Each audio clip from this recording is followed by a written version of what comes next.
Okay, hello. Thank you for joining. Let's see. I think we're live right now. I'm just here painting a little bit. Gonna try and finish this shit.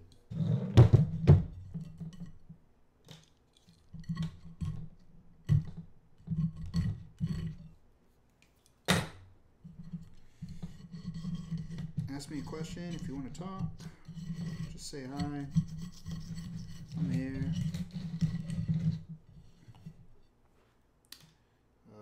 Yeah. Just working on some art.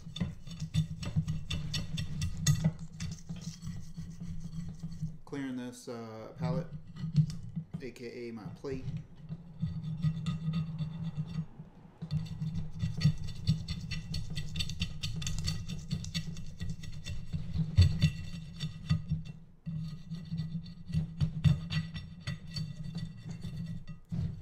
Get ready for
thought someone was at the door, but I was mistaken.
It's a little better.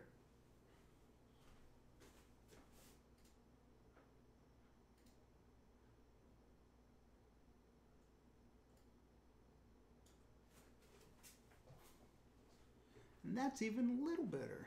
Let's see, a little more better.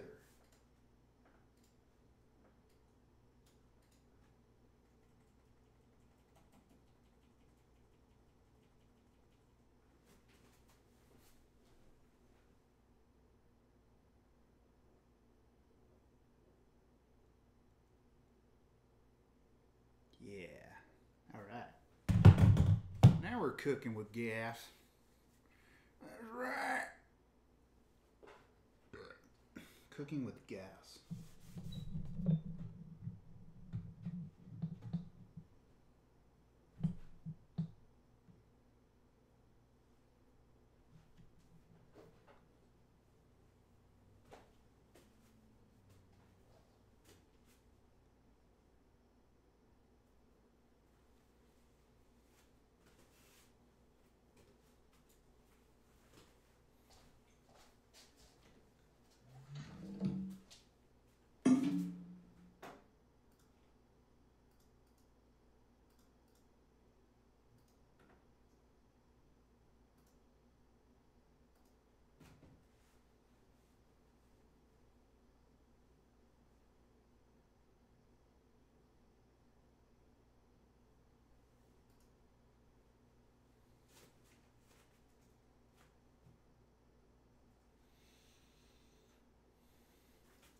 This American Life comes from Mission to Zix, a comedy podcast set in space.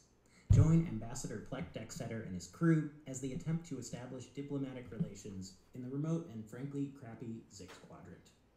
That's Mission to Zix, ZYXX. Hear it wherever you get your podcasts. When he wants to explain to people what his life is like these days, Glennie sometimes tells this story. On election night in 2016, he says, he went to a bar, got a seat near a TV, ordered a beer, and started making small talk. And I turned to the guy to my right and said, "Did you vote?" And from there, he went into a long explanation about just some shadow government ideas and whether voting makes a difference. And probably 10 minutes into it, he was talking about mass shootings and then eventually Sandy Hook. Sandy Hook, of course, where a gunman killed 20 children, all in first grade, as well as 7 adults. This random stranger then started telling Wendy this particular story about Sandy Hook. He thought the whole shooting was fake. It had to be fake, he said, because one of those first graders also showed up as a victim in a second mass shooting, all the way over in Pakistan. In the corners of the internet where people trade Sandy Hook conspiracy stories, this is a key piece of evidence that Sandy Hook was not real. Of course, it was real. And what happened in Pakistan was, in reality, about 2 years after Sandy Hook, the Taliban gunned down more than 100 kids there. And there was a public vigil, and at the public vigil, probably as a sign of solidarity with other kids who had died in school shootings, mourners had this photo of a boy from Sandy Hook, smiling and wearing a Spider-Man shirt under a corduroy jacket with a furry collar. Sandy Hook deniers saw that in the coverage, and they pounced. Did he die twice? Did he die at all? So the guy at the bar with Lenny is rattling through all this Pakistan stuff, and then, as Lenny explained to one of my coworkers, Mickey Meek, the guy mentions the kid's name, Noah Posner. I didn't really need to hear much more than that. I just needed to shut him down, basically. I took out my driver's license and I said, "Look who you're talking to. You know, show some respect."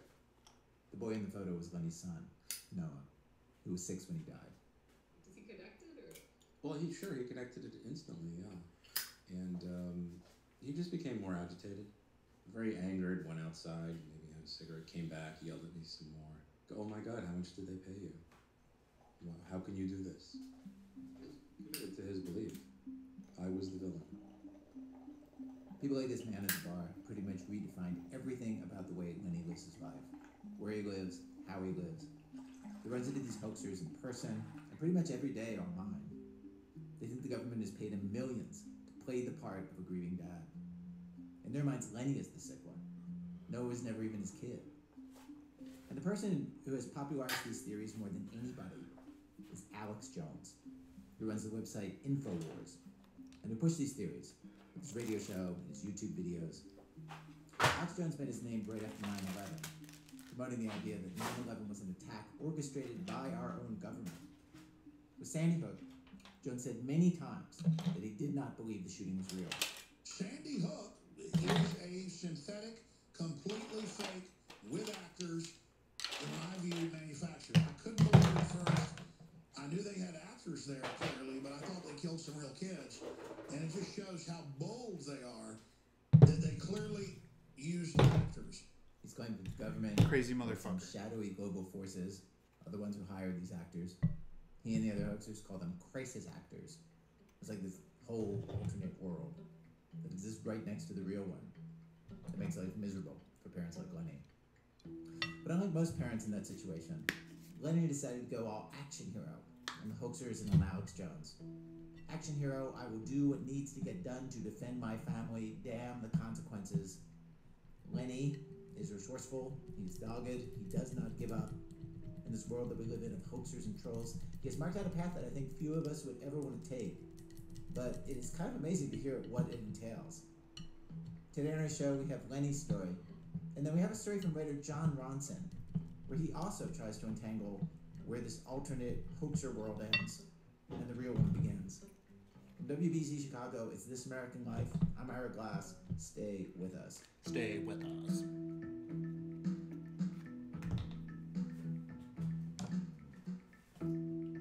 Like one, down the rabbit hole, So our story about the transformation of Lenny Posner was put together by Meeky Meek. I should say there's some curse words in today's program that we have unbeeped for this podcast version of the show. If you prefer a beeped version, it's at our website. Here's Meeky. The first time Lenny became aware of any conspiracy theories about Sandy Hook was about a month after the shooting. He'd been on a media blackout, trying to get through Noah's funeral and taking care of his 2 young girls. They were also at the elementary school that morning, and one of them was Noah's twin sister. She hid in a separate classroom.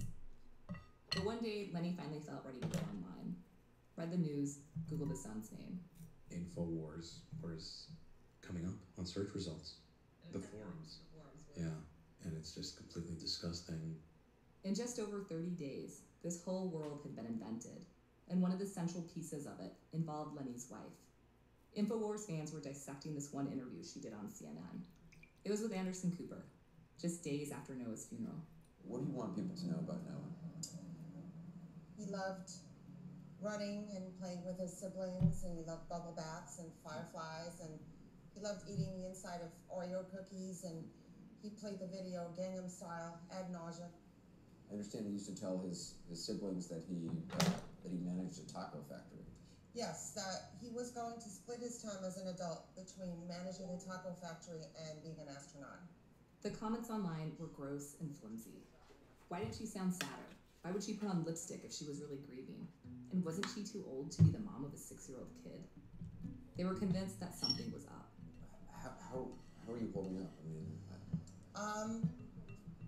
Most of the time, I'm kind of numb. I think every mama out there can relate to the fact of how long it takes to create a baby, those 9 months that you watch every ultrasound and every heartbeat, and it takes 9 months to create a human being, and it takes seconds for an AR-15 to take that away from the surface of this earth. This reference to guns was another aha moment for conspiracy theorists. Some of them started digging into Veronique's life, looked up her maiden name, and then said, hey, look at this. There's a Swiss diplomat who has her exact same name. And even fishier, this diplomat once went to an arms control summit at the United Nations. So maybe they're the same person. Maybe she's one of those elite globalists trying to make guns look bad, so President Obama can repeal the Second Amendment. Suddenly, every real sentiment Veronique shared about Noah was getting reinterpreted as lines from a sinister script. They were here, and they mattered. They all had families, and they mattered. And the kicker that cinched it for these conspiracy theorists? Anderson Cooper's nose. There's this moment when the tip of his nose disappears because of a digital glitch in the video.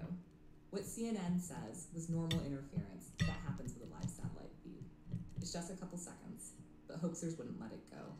They said that it's a green screen or a blue screen or whatever. So that was a fake interview, and Veronique was a participant of a fake staged CNN interview. Whoa. That conspiracy theory was all over YouTube, and it was all over YouTube with Noah's image.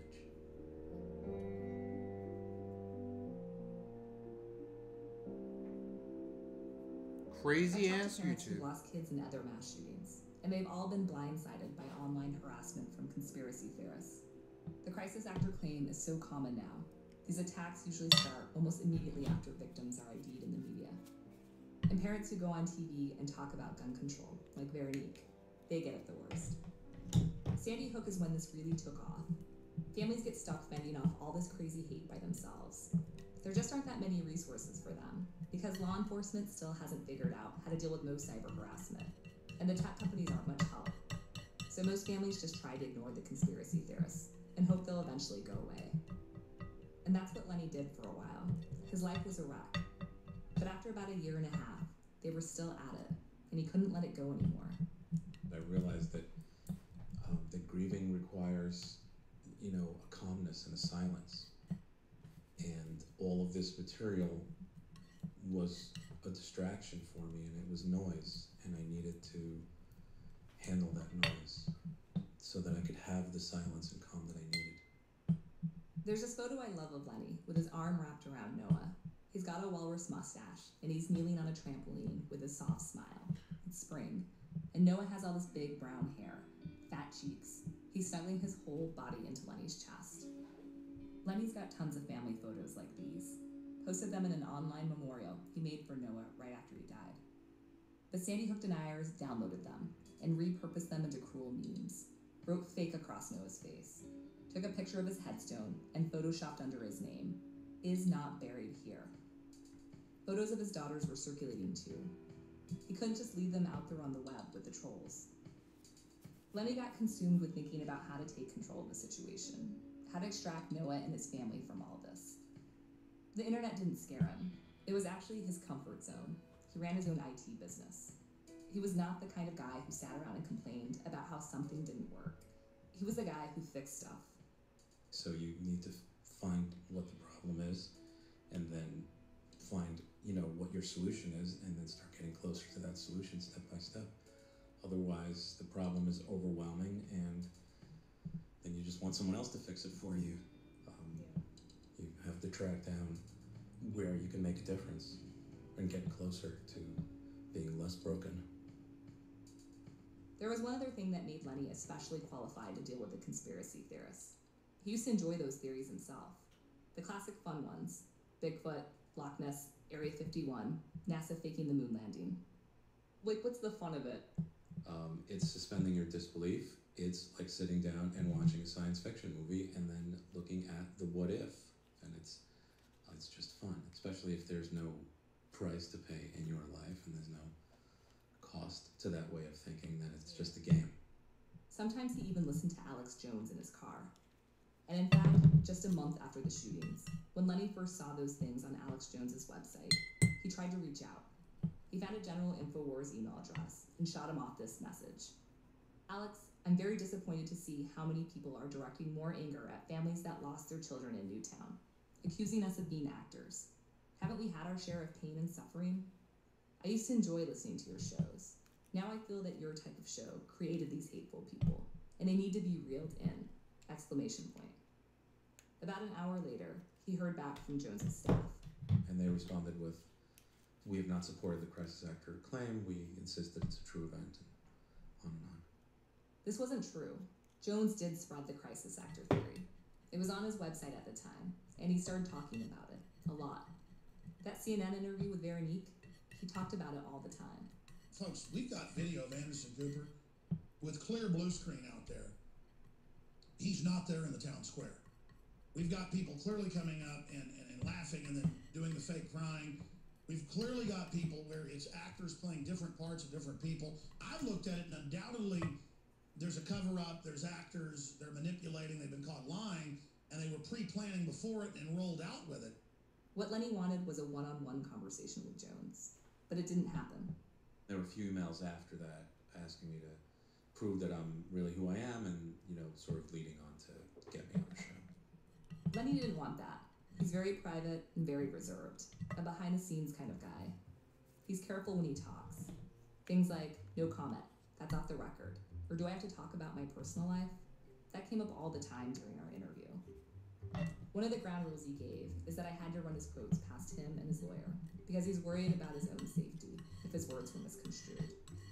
Also, he's fighting some of the conspiracy theorists in court. We agreed to his terms, and in the end, he didn't ask me to edit any of his quotes. But he did request that we remove one personal detail, and we did.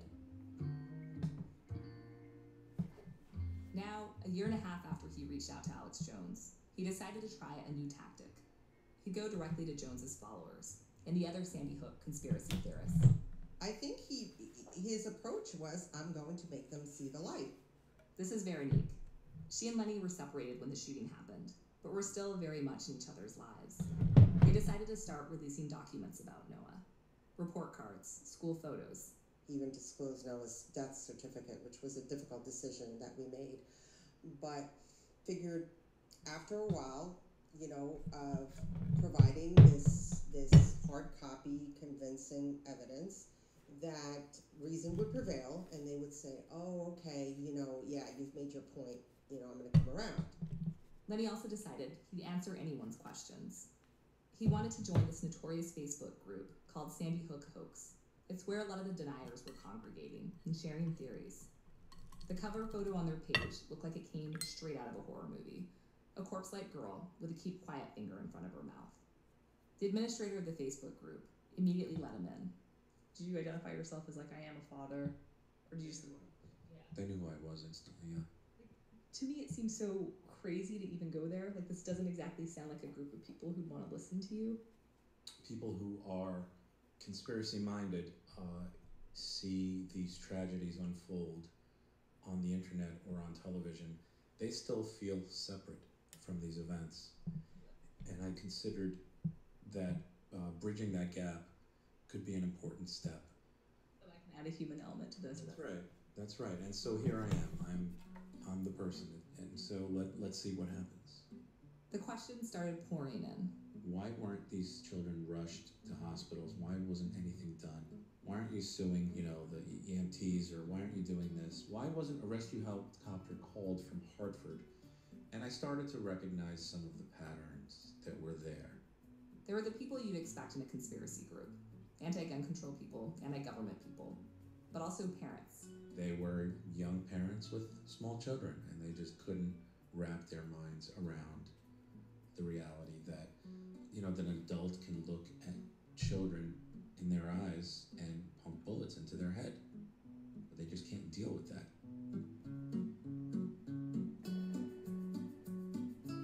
The conversation on this Facebook group quickly got ugly and abusive. Some of the members started using anti-Semitic slurs. Lenny was trying everything to keep up a rapport with them. Even told them, I listened to Alex Jones in my car. I used to argue with people about 9/11 being an inside job. I entertained that we didn't go to the moon. But it didn't work. So he started blocking people and fighting back. This got him booted from the group. What's remarkable is just how up for this whole fight he was. When a bunch of people kept private messaging him, Lenny thought, you know what? I'll just start my own Facebook group. He called it Conspiracy Theorists Anonymous. This name was meant as a joke. He has a dry sense of humor. Anyway, he made some progress with people. The people who weren't full-blown deniers, who actually wanted help parsing out the truth of what really happened. But they dropped away once they got answers. And pretty soon, the only ones left were just dark, sadistic trolls, coming in to entertain themselves.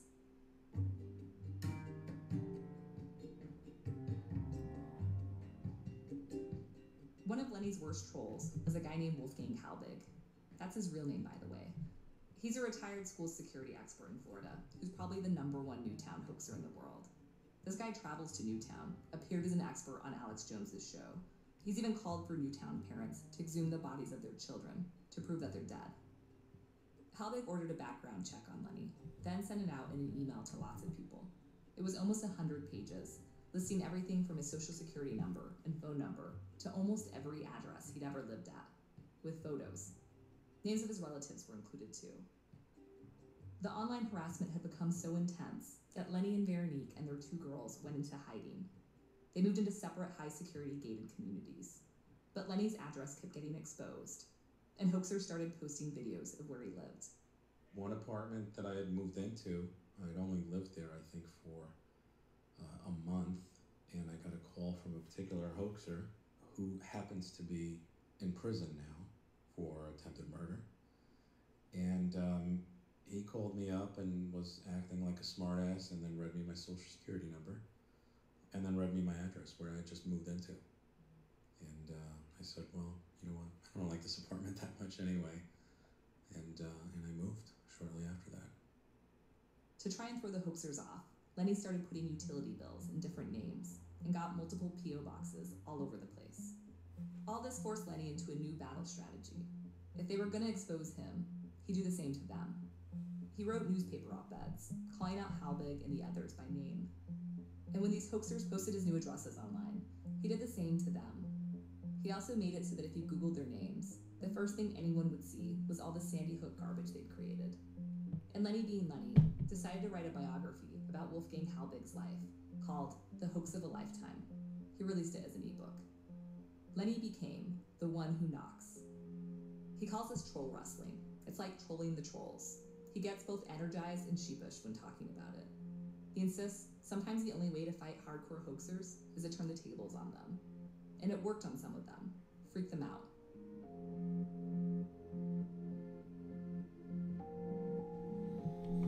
That's crazy, yo. Still, Lenny was just one guy, and every day new mountains of content about Noah were showing up online. His crusade was a lonely one. The hoaxers seemed so dangerous. Most of the other Newtown parents wanted to stay as far away as possible from them. In my darker moments, the conspiracy part of me would return and ask myself, am I the only one that lost a child? Why am I the only one fighting back? I mean, what the hell's going on? I mean, people were trampling all over other people's children's memories, and those children no longer had a voice to defend themselves, and people were just silent about it. But while Lenny was escalating his tactics, so was the other side, around the second anniversary of Sandy Hook. A small group of conspiracy theorists made an almost 3-hour movie on YouTube questioning the shooting.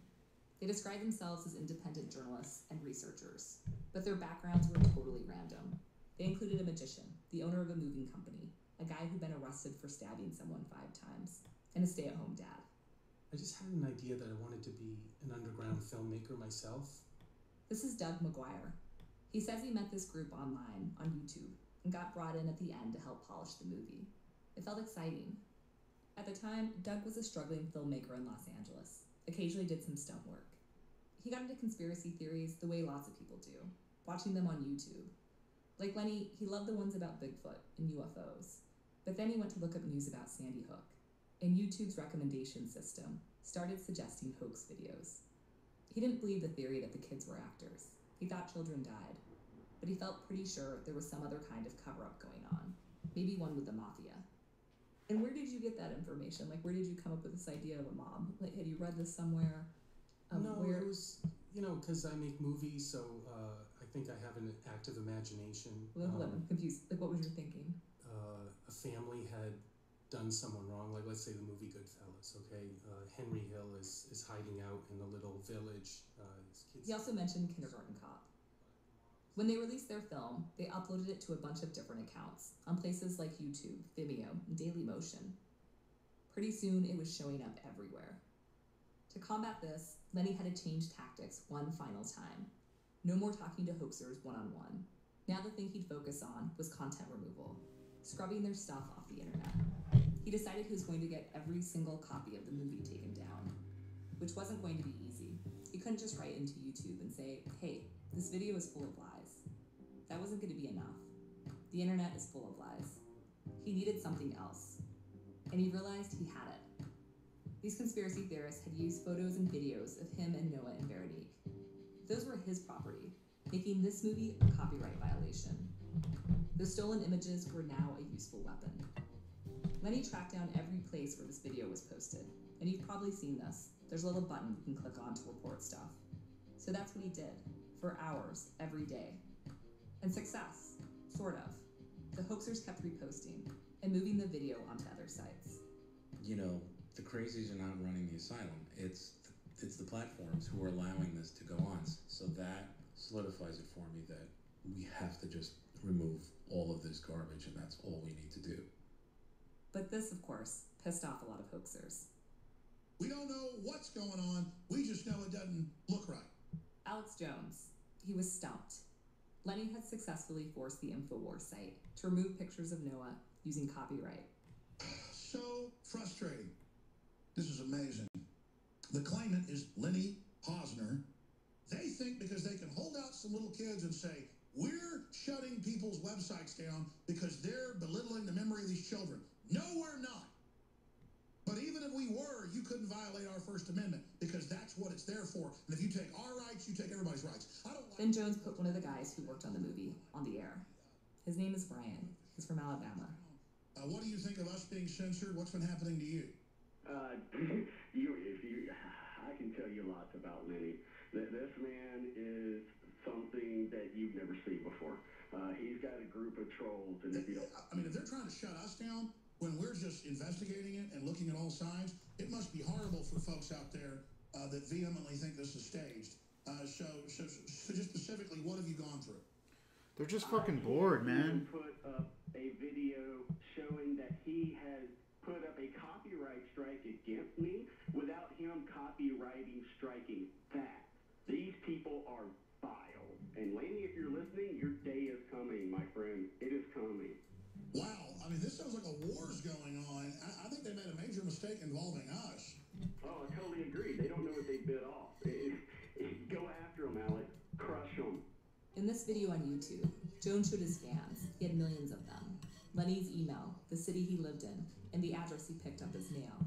Even held up some satellite shots from Google Earth. Lenny got this video taken down too, flagging it for privacy violations. But it didn't matter.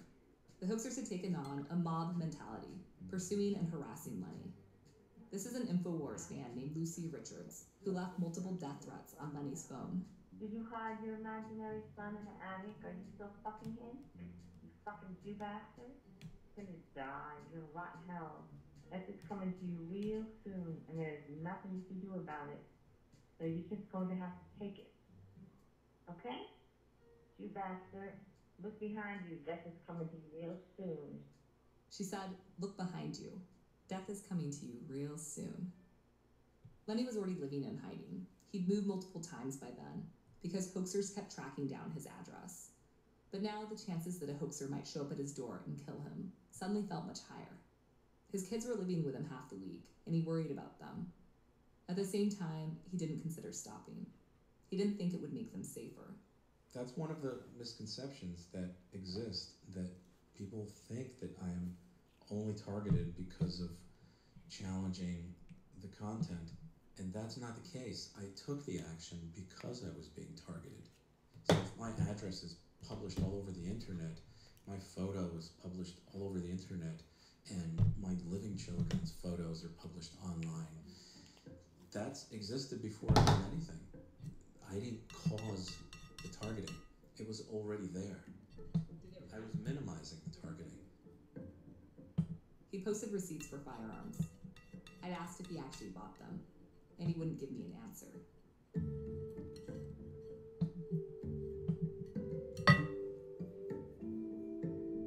Amidst all this, Lenny kept up his daily ritual. He'd wake up, make coffee, and then sit in front of his computer for hours, flagging content, trying to systematically erase Noah from the Sandy Hook hoax story. There was a lot of stuff he couldn't invoke copyright law for, like the death threats and harassment. That was much harder to get taken down. The tech companies were wary of becoming arbiters of truth, making decisions about what its users could and couldn't say. But Lenny, in his usual methodical fashion, kept chipping away. On YouTube, he kept a scorecard.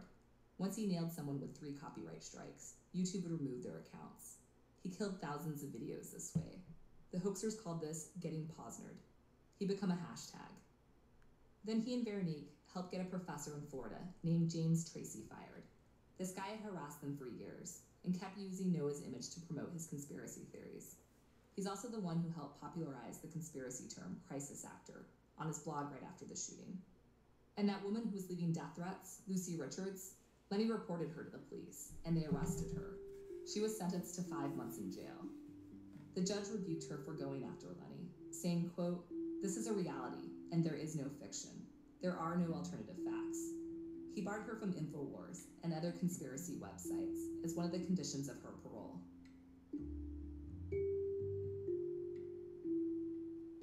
One surprising thing that happened over the years is that some of the hoaxers who used to harass Lenny flipped to his side. There were dozens of them. Lenny says these were people who came to him only after they changed their own minds, not people he tried to convert. He says that never works. It's a waste of time. Some of them became disenchanted when they saw Sandy Hook hoaxers who were more interested in photoshopping evidence and getting online followers than tracking down the truth. One of them was Doug, who worked on that hoaxer movie about Sandy Hook. In 2016, he found a phone number for Lenny and left a voicemail. "Hey, Lenny Posner, this is dickhead Doug McGuire. If you ever need me, if you ever want to get a hold of me and learn about what all these people are up to, here's my number." Did you apologize in that message? I don't believe I did. Not surprisingly, Lenny didn't return his call. Doug was reaching out to Lenny because the hoaxers had turned on him too. He says he started feuding with some of them after he made a video exposing a Christian YouTuber who was making money off false, outrageous claims. All the social media accounts then got hacked. Lenny was the only person he could think of who knew how to fight back. He wanted advice. So he tried him again and got through. He told Lenny that it felt like he'd been sort of brainwashed, that he'd been on a roller coaster ride, that he wanted to switch sides. Lenny had started a nonprofit called the Honor Network, where volunteers help families from mass tragedies fight digital harassment. So Doug began helping him scrub content. When you were doing it, did you feel like you were doing penance? Yeah. Yeah. And my heart is very heavy for this. Were you surprised at how quickly Lenny let you in? Yeah, and I still am. The fact that he even is giving me a chance, I'm very humbled. You know, I tell him I love him. I tell him that he's like my mentor. Sometimes I call him boss, and he says, "Don't call me boss." So, Have you apologized to other families at Sandy Hook? no. I think just to try to like call up, one of these families that they don't need to hear from some kind of YouTuber guy in Los Angeles. I think like one day I am very sorry, very sorry for any problems to any victims. Doug is now one of Lenny's most devoted volunteers. Lenny's got more than 100 people helping him out at any given time, though the burnout rate is high because the work is so intense. And hoaxers harass volunteers like Doug all the time for helping Lenny.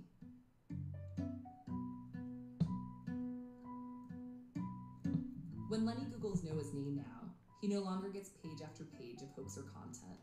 A lot of it is gone now. Instead, the first hits that come up are news articles about Lenny's fight to make the tech companies more accountable. For years, he's been criticizing them in the press for not doing more to protect families of mass tragedies from online abuse. Last summer, he and Veronique called out Mark Zuckerberg in an open letter in The Guardian. They wrote, quote, "You, arguably the most powerful man on the planet, have deemed that the attacks on us are immaterial, that providing assistance in removing threats is too cumbersome, and that our lives are less important than providing a safe haven for hate." Shortly after, Facebook reached out to Lenny. He started working with their content moderators and policymakers, and says their response times are now much faster. He also helped turn up the heat on Alex Jones. Last spring, he and Veronique and another dad from Newtown filed defamation lawsuits against him. Other parents followed with their own suit. A few months later, Apple started removing Jones's material from iTunes, saying they would not, quote, tolerate hate speech. Facebook, Google, and Spotify then followed suit. YouTube killed his channel completely, but you can still find his videos on the platform. And Twitter was one of the last to take action against Jones and InfoWars. The New York Times reported that getting deplatformed cut his online audience nearly in half.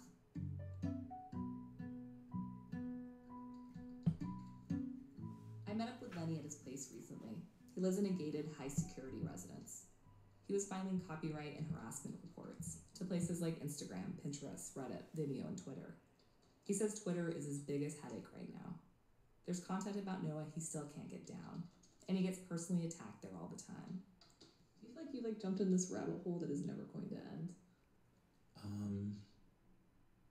I don't think I jumped in. I think I just got pulled in. You're just constantly subjecting yourself to just so much hateful material. Just like throwing trash out. Once it's gone, it feels really good. Mm-hmm. It really does. This is what victory looks like. Taking the trash out every day. He recently spotted one of the hoaxers who's been after him. So keep your online Turns profile. out, the person lives nearby. Lenny's about to have to move again. This will be the 8th time.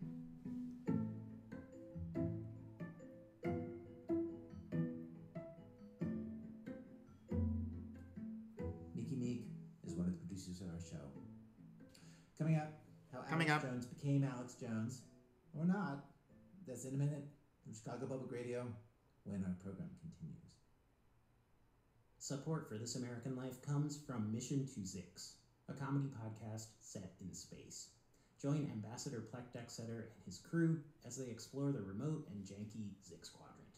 Featuring guest comedians like Bobby Moynihan, Sashir Zameda, and Paul F. Pumpkins, improvising hilarious sci-fi characters. Captain's Log. Episodes are edited and then obsessively sound designed into a space epic with season-long plot arcs and characters as lovable as they are shamefully foolish. Mission to Zix, from the Maximum Fun Network and co-created by our own staffer Seth Lind. Hey, that's me. A new season starts this week. That's Mission to Zix, ZYXX. This is American Life, Myra Glass. Today's program, Beware the Jabberwock. We've arrived at Act 2 of our program, Act 2, Alice in Wonderland. So one of the occasional contributors to our program, John Ronson, actually got to know Alex Jones personally years ago, long before Alex Jones became the most notorious conspiracy theorist in the country. They met doing a story where, together, they snuck into a summertime enclave of the rich and powerful called Bohemian Grove. They each did their own stories about it. John thought it was pretty harmless, maybe a little silly. Alex Jones thought it was much more sinister. Now and then over the years, they would touch base. Then in 2016, John met somebody in Alex's orbit. And that is where this story begins.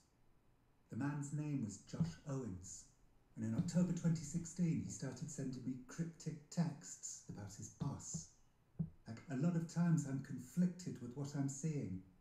Anyway, I won't get into that. His boss was Alex Jones.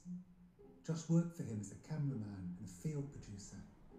We exchanged more texts, and then we arranged to meet in a hotel lobby in Washington, D.C. And here he was, walking in from the street and waving shyly. I was struck by how nervous he looked.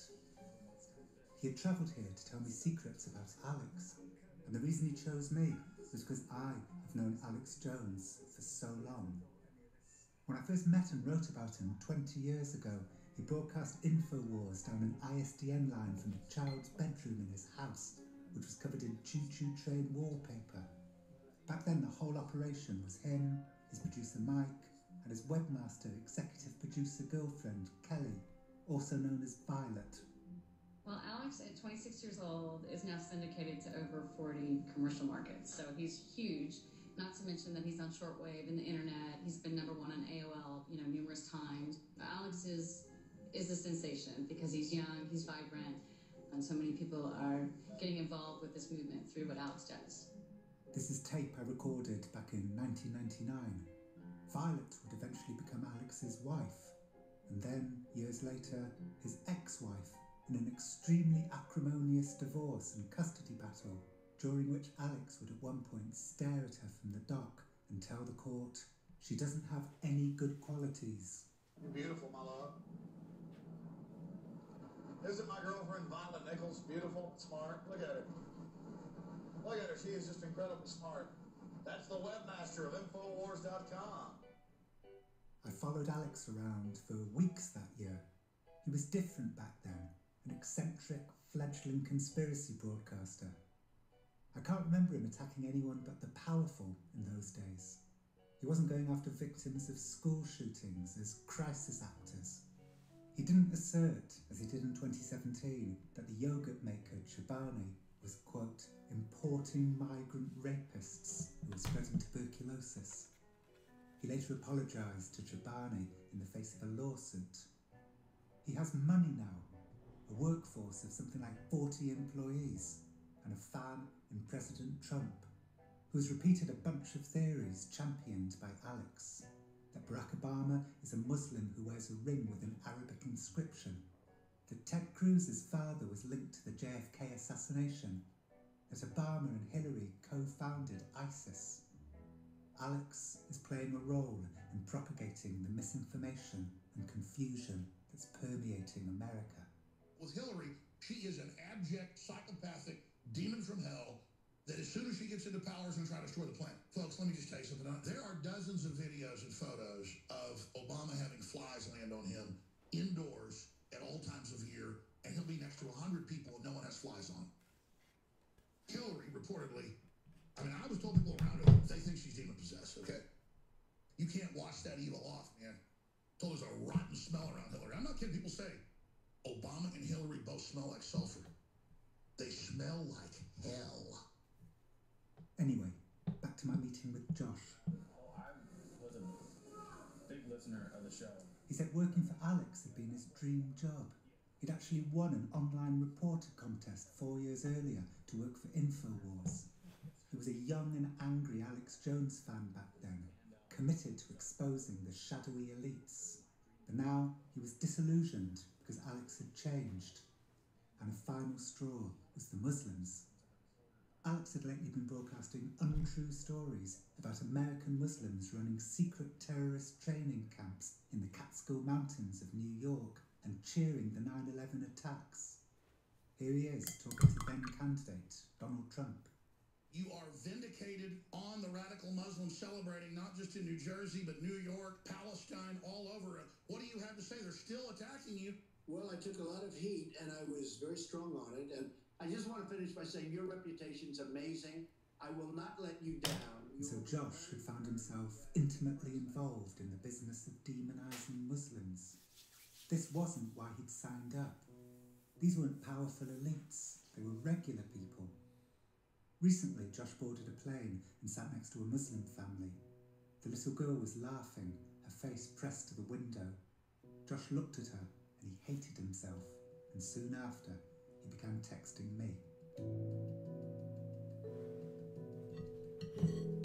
Whoa. He wanted to make amends.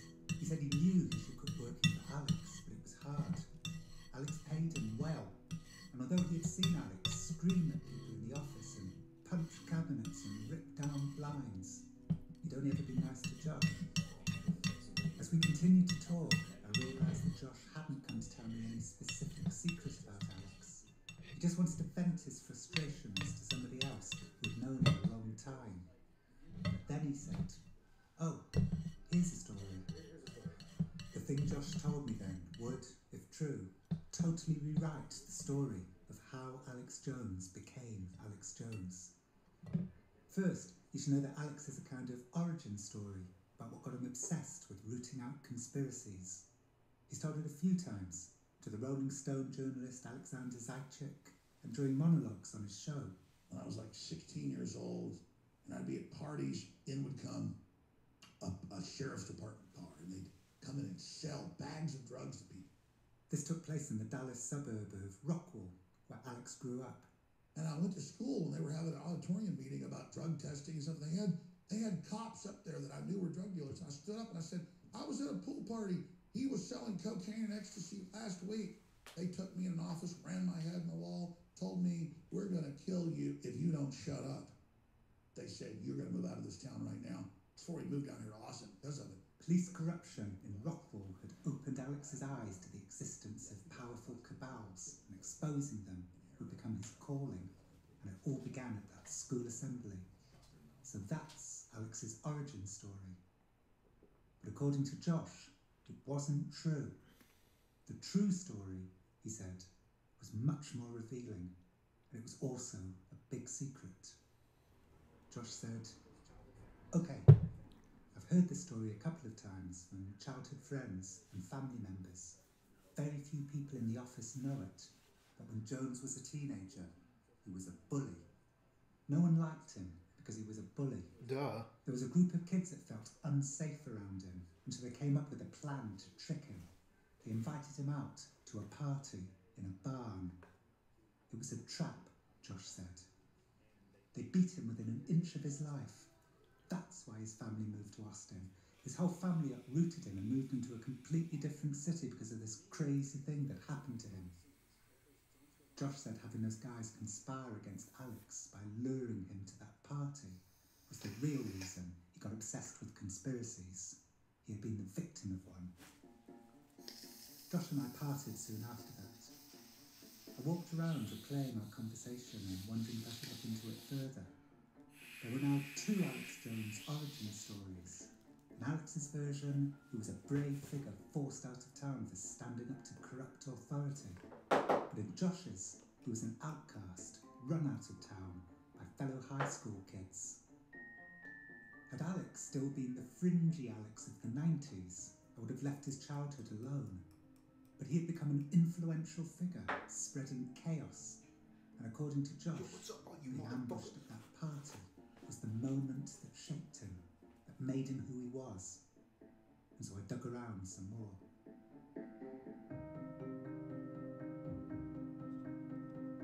became really clear, really quickly, that Alex's school assembly story did not stand up to scrutiny. Yo, what's up, you motherfucker? My producer Lena Masitsis reached 10 people who were at the school at the time. And while it's true that the local sheriff had been convicted of stealing marijuana from the police evidence room with the plan to sell it, no one remembered anything like that assembly happening. Not the students, nor the principal, nor the teachers. Like one of Alex's old football coaches, Randall Talley, who preferred to go by Coach Randy. Do you remember an assembly where Alex called out the cops in the assembly for being drug traffickers? Well, I didn't know about that. Is that your first time hearing about it? Yes. Here's a former classmate, Ryan Ticton. No, not at all. That was probably DARE, the DARE program, and I do not remember that at all. Here's an old school friend, Jacob Olsen. Who does that? No. And Lena found the police officer who actually worked in the school when Alex was there, who presumably would have been one of the drug-dealing cops who beat up Alex. His name is Terry Garrett. Okay, that sounds like something he probably would say, but I don't think anything like that ever happened. I mean, I would be willing to bet my whole pension that never happened. I mean, I don't think there were any times where actually even when we were questioning a student, that an administrator wasn't in the room. What everyone does remember about Alex is, well, how memorable he was. We were emailed the same stories over and over from former classmates. Quote, he used to run through the halls saying he was the devil. This is no joke. And he spoke a lot about being Satan or the Antichrist. And he's just a he shark. walked the halls with his arms flared out and with this intense, wide-eyed, evil look in his eyes. And he proclaimed to be the Antichrist. Here's Coach Randy. I'm fixing to tell you something that's going to blow your mind. Oh golly. People thought he was possessed. Have you heard this? I've heard this from so many students, but this is the first time I've heard it from an adult. Well, he could make his tongue turn black. And he would roll his eyes back in his head, and he would just sort of shake his head. It was, I don't even know how to describe it. It was so eerie. That's terrifying. So you would see him do it? Yeah, I saw him do it in class. And what did you think you were looking at? I really didn't know if he had broke a pen or something, to get his tongue and his mouth black or not. He terrorized that high school. Just run full steam and shove his head into the lockers and scream, Hail Satan! This is Ellen. I'll call her Ellen. She didn't want us to use her real name because, as she texted, I am not afraid of Alex directly, but I am very concerned about retaliation from his followers. Ellen went to middle school and high school with Alex. She didn't remember any party in a barn where Alex got revenge attacked, but she did have lots of other memories of him, like these. Sitting in art class with him across the table. He's over there wringing his hands, describing to me in great detail how he's going to rape me. And I never thought he would actually do that. Just shock factor. If Alex hadn't become famous, would you still have, remembered Alex? Oh, yes, definitely. You don't forget people like that. Then Ellen told me her worst Alex memory. The most violent incident was in second period geography, where he bludgeoned one of his closest friends to the point where he was unconscious and bleeding and laying on the floor. Was that Jared? Mm-hmm. So when did you first meet Alex Jones? 1990, my senior year. Jared's real name is Jared. He still lives close to Rockwall in a mobile home in the countryside. Even though his mother, who was watching us from the kitchen, counselled him to be anonymous, Jared was steadfast. He wanted to be named. Right off the bat, he was odd, real odd, real strange. We wanted him around because it was funny at first, the way he acted.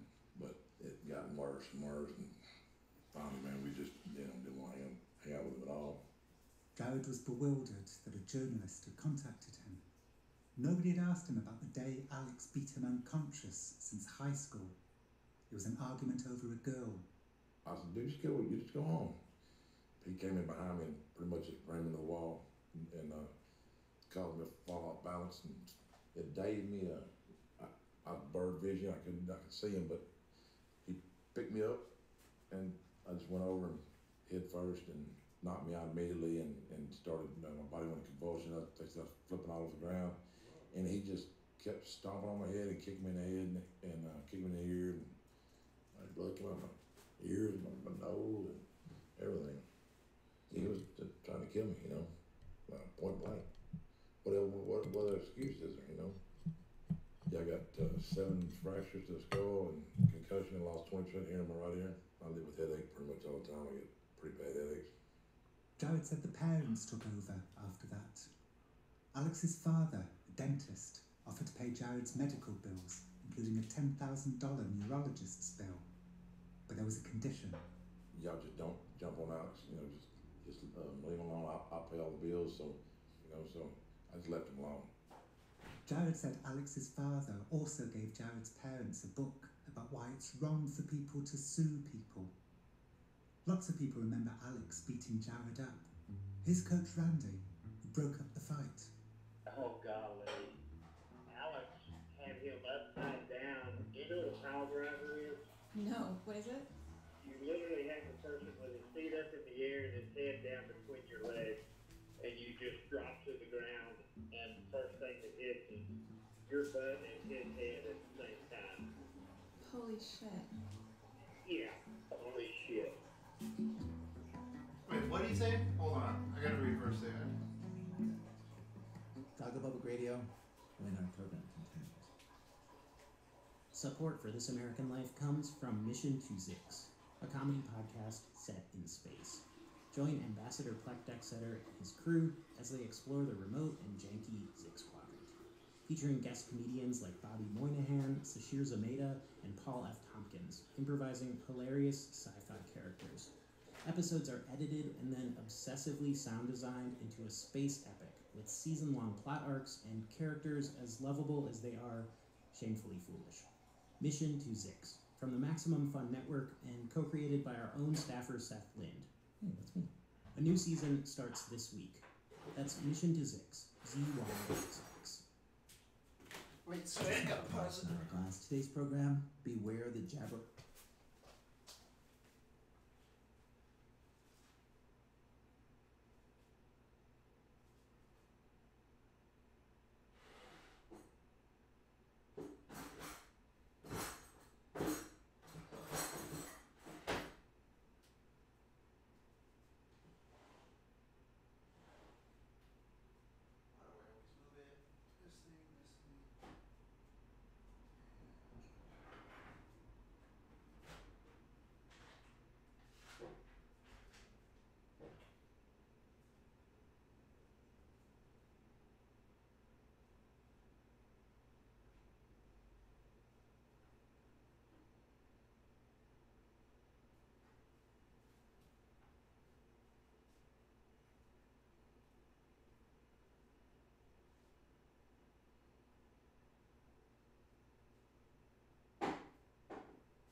Snake juice.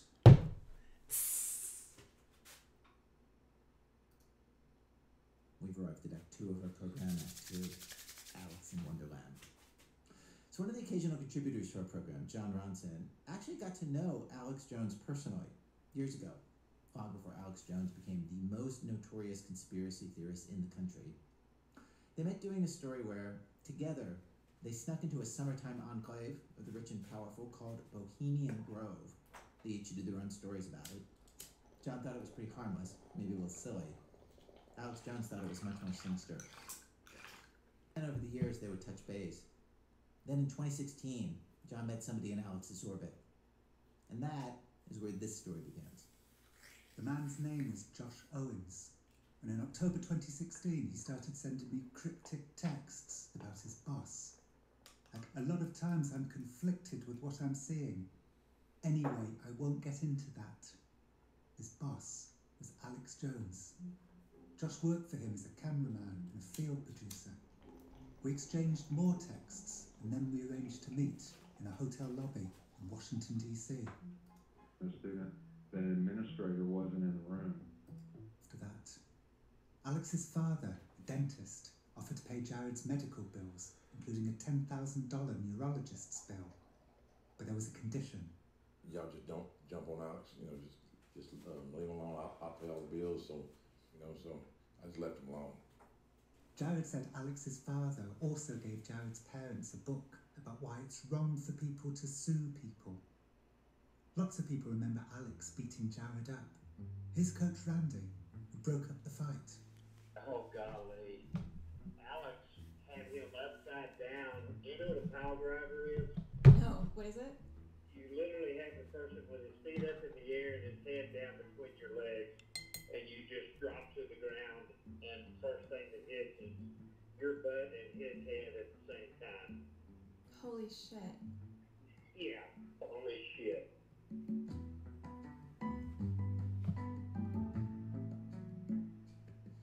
Jared eventually returned to school, and then one night, he was at a party. It wasn't in a barn, it was at a house. But this was the origin story that Josh the cameraman had told me. The beating in the countryside. Jared said the instigators were his friends, Mark and Brian. The two guys who brought him to the party, did they know that they were taking him somewhere where he might get attacked? The two guys that brought him, they love fighting. That's all they did. They fought all the time. They figured that me or somebody would whoop him, They wanted to see it, so they brought him out there. And he come in, he'd been drinking and just hooping and hollering and carried on. Finally, one of my buddies slapped him in the back of his head. And I was trying not to even look at him, and he thought it was me, and here we go. He just pointed me out and just picked me out and said, "Come on. I'm going to beat your ass like I did before, Started all that flipping around and flopping around in the living room and throwing his coat, throwing his ass, and he's Satan and he's going to kill me. And well, I had to. It was ridiculous that he did what he did to me. I had to prove to myself and all my friends, hey man, it was a fluke deal, man. When I jumped on him, I hit him until I broke both my knuckles, my hands, until I couldn't hit him no more.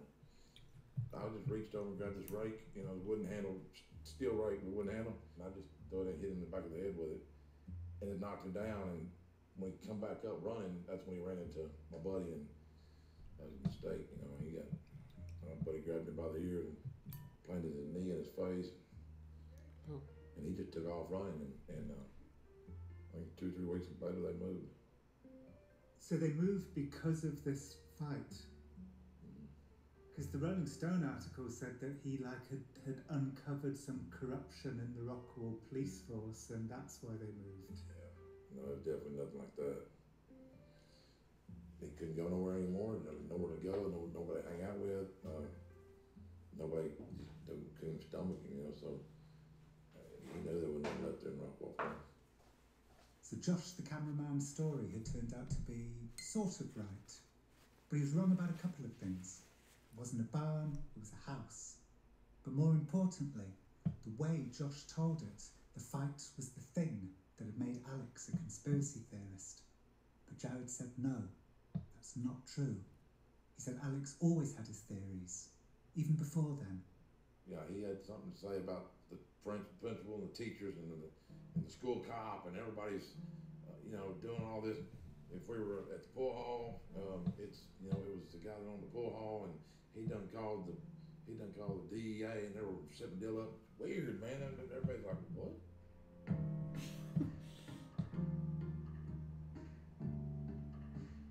Hey guys, I'm sorry I'm like 5 minutes late. I was stuck getting back to the office. I got a lot of crazy stuff going on, so it's good to be here with you guys. It's a Thursday in February. Alex is talking to me from his studio in Austin. I'm at home in New York. I think the crazy stuff Alex is referring to, by the way, is that a judge has just ordered him to give a sworn deposition in the court case brought against him by some Sandy Hook parents. Alex had one condition for doing this interview. He wanted to make a brief statement. Though my story isn't about Sandy Hook, this is what he wants to say. So, here's my Sandy Hook statement. Looking back, before I was ever sued years ago, I reviewed the information, and I do believe the horror of Sandy Hook happened. By the way, that's only sort of true. Even after Alex first admitted that children died at Sandy Hook, he hedged, saying they probably died, and I tend to believe they died. I've apologized to the families many times in the last few years, and my reporting has caused them any pain.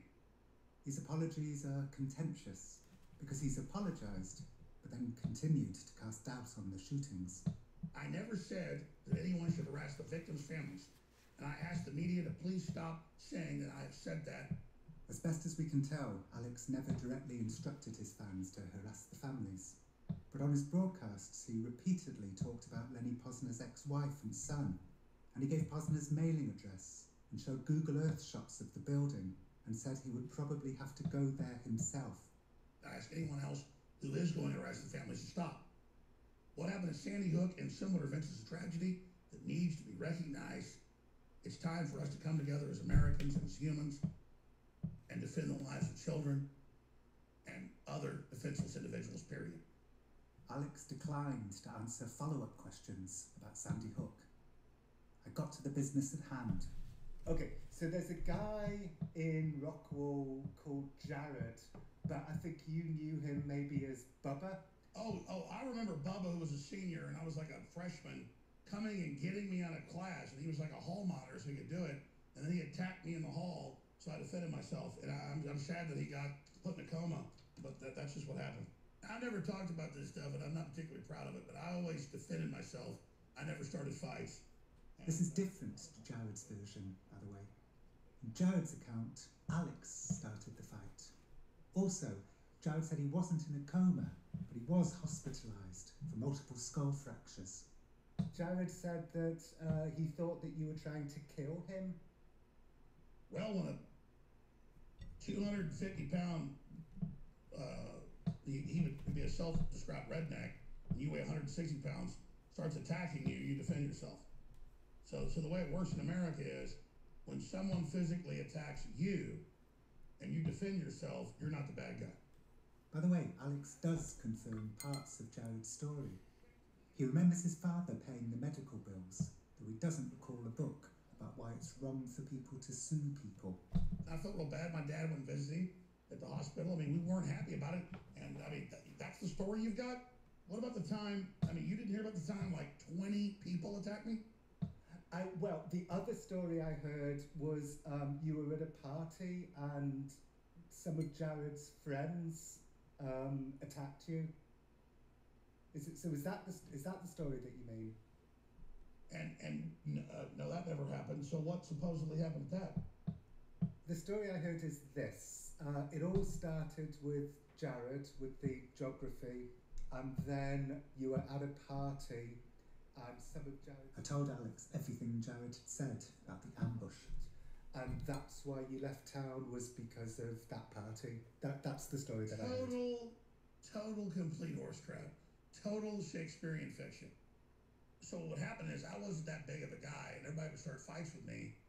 This is just total fiction, totally made up. You didn't hear the part where the captain of the football team attacked me in the lunchroom, and I literally took on the entire senior football team? No, like I did not hear that. That was an epic fight. That was like Hercules. It was like pow, like pow, pow, pow. It was just like, it was the greatest trip of my life. I mean, Later, we talked to Alex's old friend Jacob, one of the football players, and Coach Randy, and no one remembers it this way. At best, Jacob said, Alex fought off 2 or 3 football players, which is actually still quite impressive. And then like the whole football team, the whole senior team charges me like a phalanx, and I just pow, pow. I mean, it was just like, it was the best. So I thought you were actually getting to that story. No. I mean, poor Bubba starting to fight with me, that was a minor conquest. I tell you what, if Bubba wants to charity, get in the ring with me today, I'll do it. He's a big old tough guy. Let's get in the ring right now. Well, he said he has to be very careful with his skull. Well, he physically attacked me. Like, Ronson, if I came up and punched you in the face, would you have a right to defend yourself? I would have a right to defend myself. I think it's unlikely that I would defend myself. Because here's the thing, John. Did I ever punch you in the face? You've never punched me, Alex. Was I ever threatening physically to you? No. Never. Let's be honest. Have I not been a big old sweetie teddy bear? It's true. On a personal level, Alex is adamant that the party did not happen, but we confirmed that it did. We talked to 2 people besides Jared who say that they were there. One is named Marty Bottoms. He says he personally attacked Alex. The other is Mark Milton. When he phoned my producer, Lena, she was asleep. He was on his tractor. Melina recorded it as best as she could. I'm probably going to lose you when I drop down this cap rock, girl, but yeah, it's Mark Edward Mills. Mark said he remembered Alex beating Jared unconscious in geography. And then he said this. We all ended up going to a party, and then some of Bubba's friends jumped in that night. This was at a party after Alex beat up Jared, right? This was at Mark Walther's house out there in McLean and Chisholm. So he moved to Austin after that party. Yeah, he sold the condo over in Lakeside Village, and he couldn't take it from him being jumped by a couple of boys that was Bubba's friends, and Dad moved out of the deal. This is the story Josh had told me in the hotel lobby, and that Jared told me. It's the story Alex swears is untrue. Alex's family wouldn't talk to us, so I can't say exactly why they finally moved out of Rockwell. In our interview, Alex retold the story to the school assembly, but he also named other reasons for their move, like how his Austin-born mother was homesick and fed up with all the fighting. In the end, what seems clear is that this fight happened, and the assembly where Alex outed the drug-dealing cops probably never did.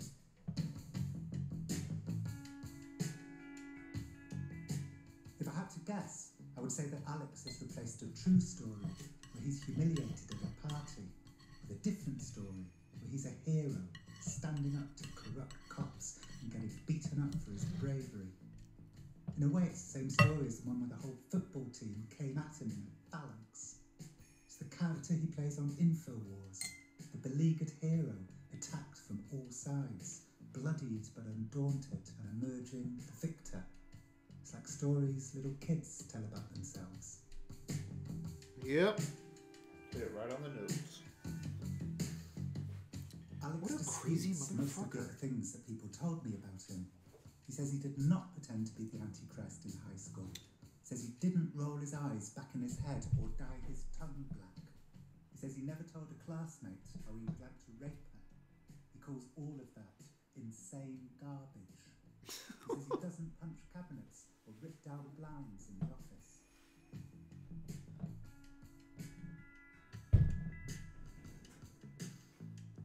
During our reporting, something very strange kept happening. It happened during Lena's call with Mark, the tractor man. Mark's daughter, Chelsea, was listening on mute as he was telling Lena how he knew for certain that the police assembly story was a lie. Just then, Chelsea unmuted herself and said to her father, Nobody knows what he found out about the cops, so you can't speak and say all the reasons why he left Rockwell, because he might have found out stuff that you didn't even know about. it kept happening.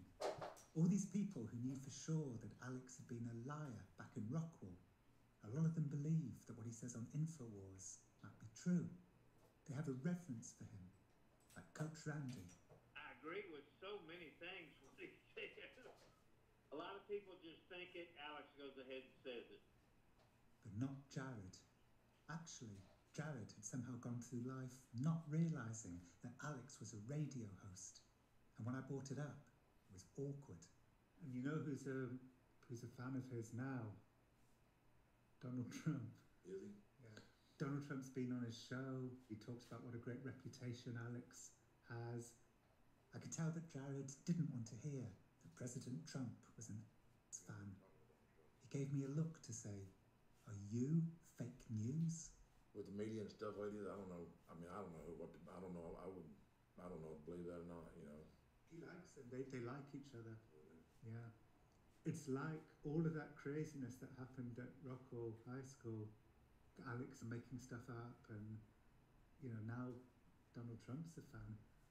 The fact is, he's carried on saying all of these crazy things, but it's no longer about the school or the pool hall. Now it's about the globalists and the Muslims. People believe him now, including the president. I mean, who's to say?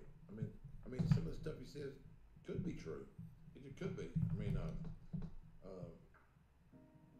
Obama, he could be a Muslim. He could back the radical Muslims, and he could have been giving them money behind. I mean, who knows?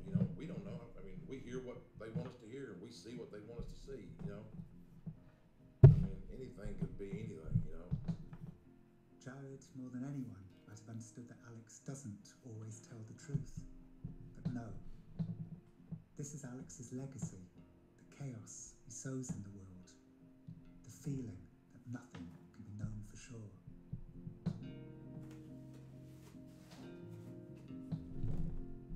John Hansen. He and his producer Lena Misitzis originally created a version of this story for Audible.com, where they also did John's latest long-form original for Audible, The Last Days of August, a deep dive into the never-before-told story of what caused the untimely death of 23-year-old porn star August Ames. It's available exclusively on Audible.com. Audible is the world's largest producer and provider of downloadable audiobooks and other spoken word entertainment. Don't you see that these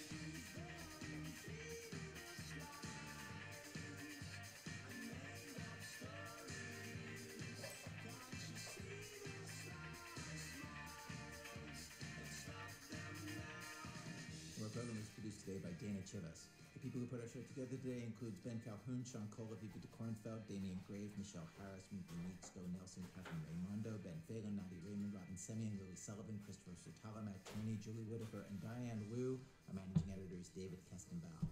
Special thanks today to Sandy and Lonnie Phillips, Whitney Phillips, Dr. Kenneth Anderson, Joel Ronson, Elizabeth Scholar, David Bloom, Jonathan Kurland, Sophia Hilsman, and Eric Newsom. Our website, thisamericanlife.org, where you can download as many episodes as you want on the This American Life app.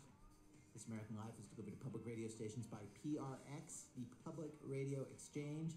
Thanks as always to our program's co-founder, Mr. Tony Malatia. He recently tried Axe body spray. You know that stuff? He didn't like it. You can't wash that evil off, man. I'm Ira Glass. Back next week with more stories of This American Life.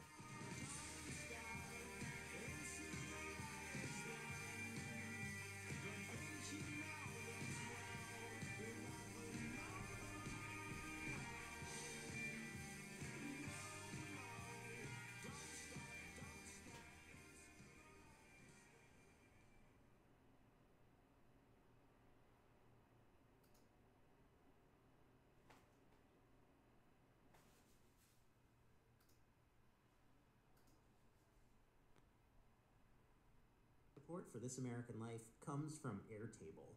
Airtable is the all-in-one collaboration platform used by creative teams at companies like Atlantic Records and WeWork to manage their work their way. Visit airtable.com/American for a special offer. And from Squarespace, make your website your own with the ability to customize look and feel, settings, products, and more. For a free trial of your new website, visit squarespace.com/American and enter American. Squarespace. Think it, dream it, make it. Mike was out with his dog. It was a January night. He was on the C&O Canal in Washington, D.C., which, I've been there. It's like you're in the city, but it feels like you're in the woods. On one side of you is the Potomac River. On the other side, there's this pretty old canal, which was frozen over that night. He gets around 3 miles out in his jog and stops to stretch. His dog, Wooly, is off leash. And so I remember throwing a stick down near the wall. Parents, here is all the evidence that you need that TV is bad for kids, especially public TV. When Sean was 14, he loved watching those British TV shows. They're always running on PBS, Masterpiece Theatre, Doctor Who. And then there was this show that I would stay up really late and watch and watch over and over again the tapes called Dempsey and Makepeace, which was about an American detective who went to London because he had been like set up at home, and he was teamed up with a woman who was this aristocrat named Lady Harriet Makepeace. And I was really on her side. I thought, she's got it going on. You looked down on the American. Oh yeah. What Sean liked about Lady Harriet Makepeace and all the other Brits on TV was their aloofness, how they seemed above it all, how they looked down on Americans. But Sean did also. Convinced there must be something wrong with the nation that produced jocks and bullies who harassed him in school. And sometimes, joking around with his friends, he would talk with a British accent. And then it was just something that spiraled out of control. I know that eventually I was just using an English accent literally from waking to sleeping, morning, noon, and night.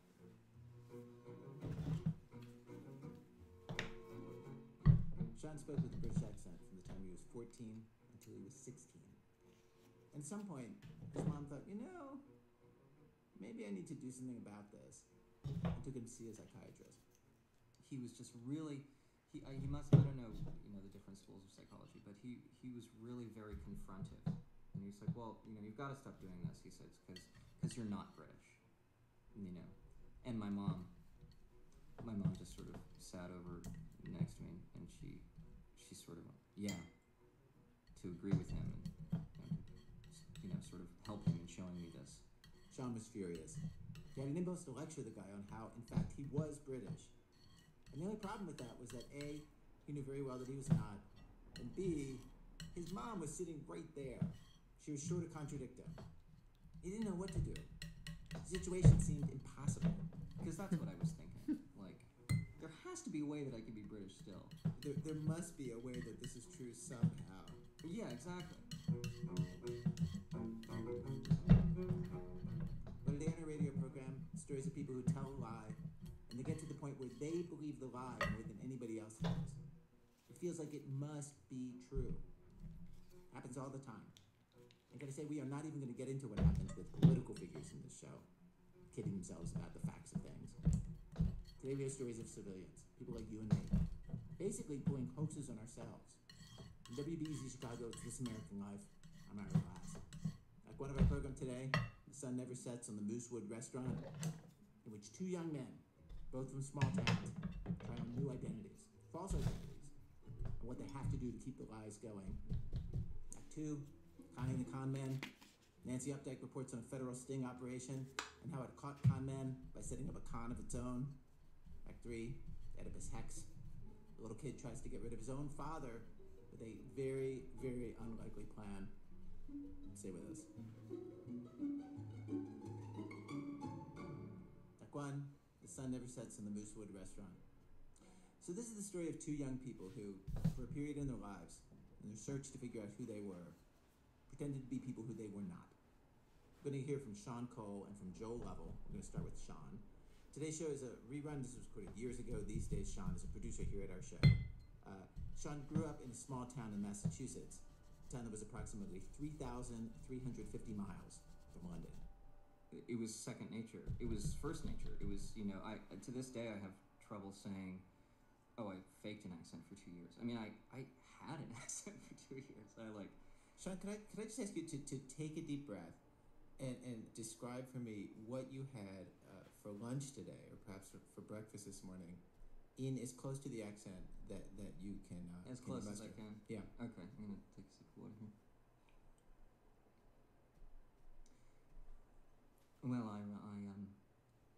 had a salad.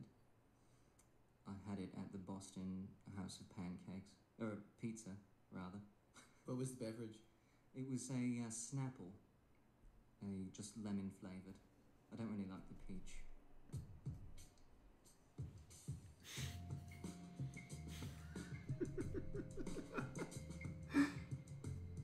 Joe Lovell's story began when he left the working class town where he grew up, in upstate New York. His parents owned a liquor store in a small town. He was the first member of his family to go to college, and it was an especially big deal because he got into an Ivy League school, Cornell. It was one of those first days of college, you know, and you spend a lot of time. Everybody kind of moves in hordes, and you spend a lot of time in each other's dorm rooms. Mm-hmm. And there were about 10 or 11 of us in this one guy's room, and we were just like sitting around eating pizza and talking, and people were talking about what their where they were from and what their parents did and stuff like that. And there was one guy whose dad was a doctor for the Knicks. There was another guy whose father was an elected representative from New York State, and then this other guy whose father was on the World Court, literally was a member of the World Court. Oh my! And so it suddenly seemed like this incredibly sort of impressive group to me, and they seemed like just sort of worldly in ways that, you know, they was just beyond my wildest imagination, and you know, worldly beyond, you know, what I am now, frankly. And I remember sort of sitting there at the time thinking, oh my God, I'm so out of my league here. And then, completely unplanned, I suddenly said, you know, as a slice of pizza was passed to me, this sort of pizza with sausage on top of it, I said, you know, I can't take that because my parents are vegetarians. And everybody in the room kind of sort of turned and looked at me, because it wasn't even as if I said, well, you know, I'm a vegetarian. But I said, you know, my parents are vegetarians.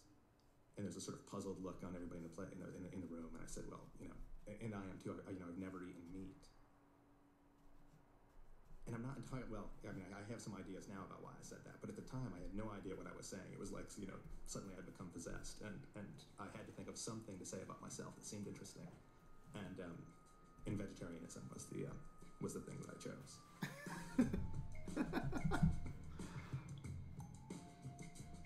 Now, did you tell people that you were actually from England? No, never that I was from Britain, but in a way that I was British. You know, there was a real distinction there for me. Like I'd taken it on. Like I was culturally British now. Well, I think what it was is, I think I did some sort of calculus that took like a nanosecond in my head, and I thought, you know, I can't actually lie about what my parents do, but I think the connections that I was making were this, that somehow, like, because I was from this town in the sticks, if my folks were vegetarians, then the whole history that suggested was that they were sort of these kind of leftist academic radicals who had sort of dropped out of society and gone back to the land, and I was living in this bumpkin town in upstate New York, and you know, my folks were living some sort of life that was driven by their political philosophy rather than, you know, I was just a guy who grew up in upstate New York. You know, I did the old kid thing of like wishing that my real British parents would come and tell me I was adopted and take me back to London. So I'm sitting there in the room, and all these guys are looking at me, and they're like, "Dude, you know, what do you eat?" And suddenly I realized in that moment how little I knew about vegetarianism, and I tried to be real sort of vague about it. You know, we eat salads and lentils. I remember sort of saying lentils a lot. You know, and there was a gap, certainly, in my education, because like I would be using, you know, words that Americans just don't use. You know, I would, instead of saying drugstore, I would say chemist, or, you know, I would try my best to remember to say, you know, bonnet instead of hood, or boot instead of trunk, but I often couldn't. On the meal plan, I ended up eating a lot of big piles of iceberg lettuce and chickpeas. And during that time, would you find yourself sneaking to go to get meat somewhere? Yeah, definitely. At first, I would go really far from campus in order to have like a BLT. There was this there's this diner downtown in Ithaca, and it was, you know, it felt incredibly illicit. I'd be sitting there and I'd have some reading material or something with me, and I'd be the lonely guy in my booth. order the BLT, and I would sort of watch it kind of coming from across the room, with its toothpick in the top of it, and a side of French fries with this meat gravy on top, and it would just, when it landed on the table, it would just seem like this incredibly, sort of wonderful moment, when you're doing something just totally unlike what anybody would expect of you. I was nobody, I was living in a extremely small kind of rural town in the middle of nowhere. It was I guess in a way like this was my way of traveling, in a way, and of being somebody, and sort of achieving an identity, which I guess I didn't feel like I had. Like I didn't feel like I'm just sort of realizing this now, but I guess I didn't feel as though I had anything that made me up.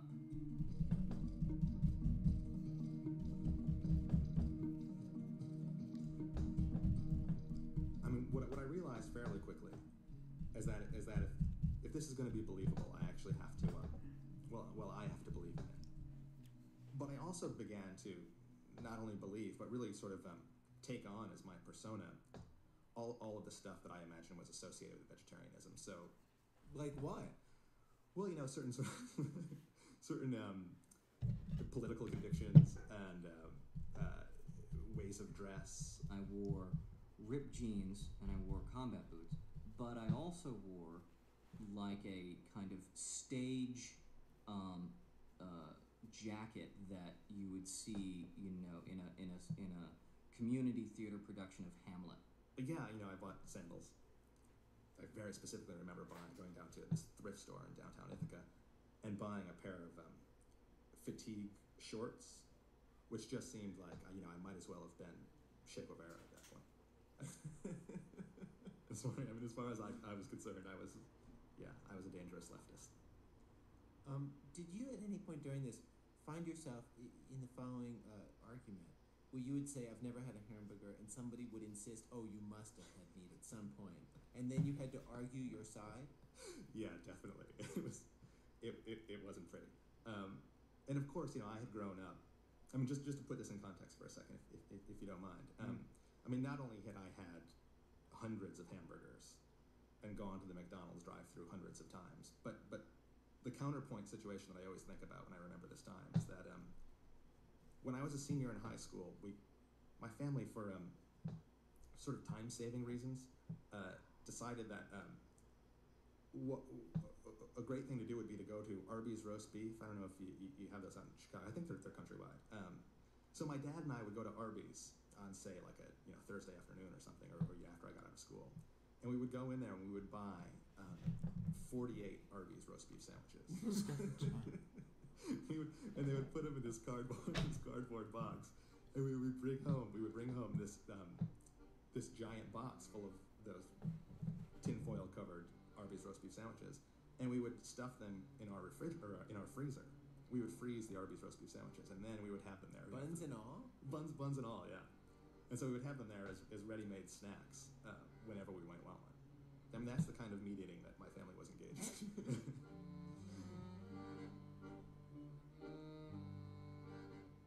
The other thing was that I had these run-ins with This episode's doubting weird. my British identity, like. Oh really? Yeah, and slipping away, and I would really So get into far. that point. And there was one time it happened at home. I was like at home, and I was like, oh my God, I just I have to do something. I have to affirm my devotion. So I think I opened up the window and I psyched myself to do it. I was like, oh man, if I don't do this, like it won't come back. And I opened up the window and then I screamed. This is the middle of the night, or 10 at night. I screamed, "I love England!" outside and of course in a British accent, outside the window. And then you felt better. You felt like you had reasserted I felt yourself like I had done something at least. for England. Yeah, I had fortified my Britishness.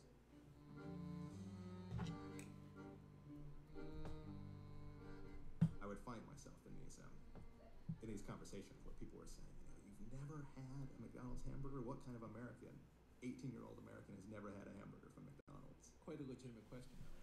Absolutely. And I would say, yeah, I've just never had one. They scare me, and I would sort of like talk about the ways, you know, and I would make up these stories about how I'd come close a couple of times, how a friend of mine in high school had bought me a Big Mac, and there I was sitting on the front seat of his car. I almost ate it and couldn't bring myself to do it. And so yeah, there was all this sort of drama that I lied about.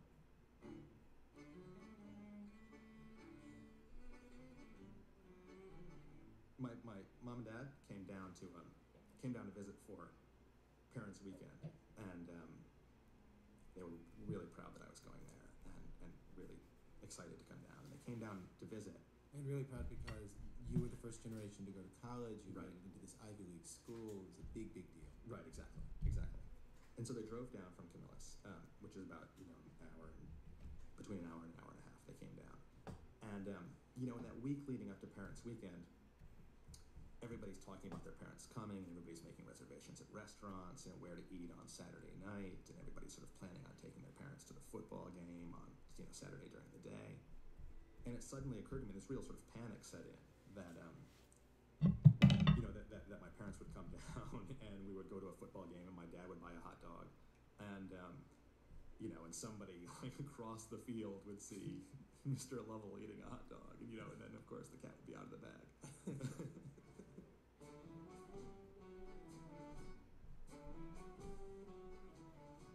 And so I thought, I've got to make a reservation at a restaurant at some place, either A, where nobody else's parents will be, or at a vegetarian restaurant. And so what I did was make a reservation at the Moosewood restaurant, which is in Ithaca. There's the Moosewood cookbooks that are out, and Vegetarian cookbooks. exactly, yeah. And it's this nice little vegetarian restaurant in Ithaca, in a slightly famous place. But then we got there, and and it just I remember sitting down at the table in the Moosewood, and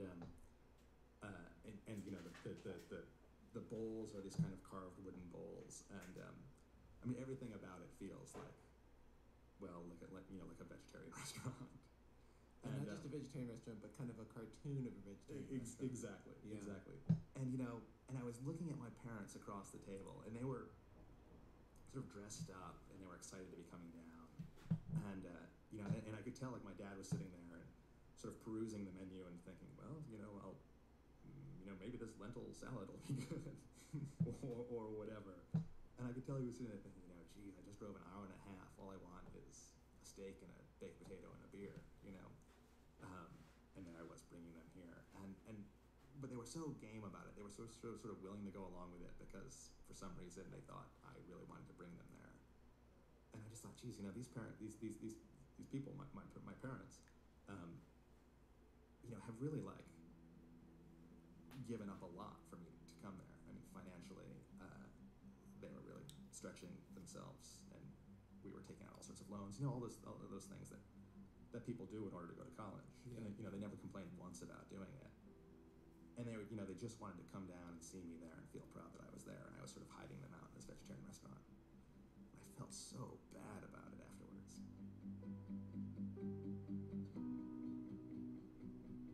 And they never once complained. They went home, and I sort of imagined them stopping at a Hardee's just outside of Ithaca, getting a burger as soon as they say goodbye. But after that, I just thought, geez, I gotta find some way to come clean about this.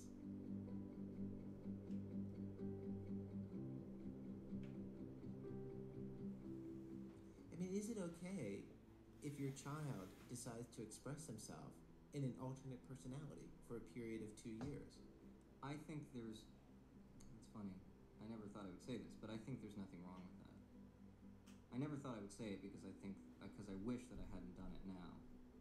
But, maybe I learned something from doing it. I think that is, par for the course. Like, that's part of, now I think that's part of growing up. I think it was probably necessary for me at that time in my life. Because it gave you more confidence. Yeah, and there was some bridge that this that this allowed me to cross.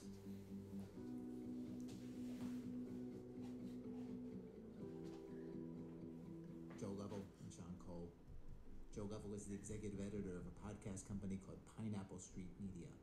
Sean Cole works in public radio. Indeed he does. He's one of the producers of our program.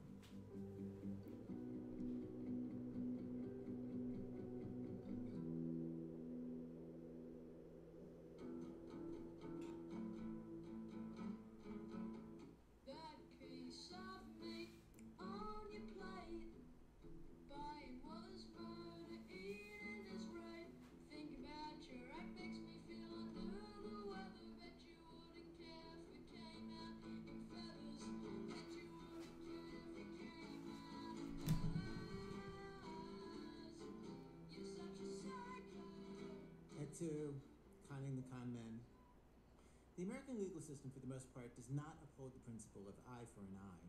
If you steal somebody's car, the judge does not steal your car in return. If they catch you selling weed, they do not sell weed to you as your punishment. But if you're in the business of running scams, authorities catch you by running a scam on you. This is the story of a con man who made millions by fooling people over the phone until he was the one who got fooled. Nancy Updike reports. The guy's name is David Diamond. That's his actual name. He was one of the most successful salesmen in one of the longest running telemarketing scams in Los Angeles history. David Diamond was a salesman at a boiler room. This is Dale Sokovich. He's been a Federal Trade Commission investigator for 29 years. He's the one who busted Diamond. He was living in a very expensive home up in the hills in Woodland Hills. He drove a custom Porsche Carrera that he had shipped over here by airplane from Germany, from the factory.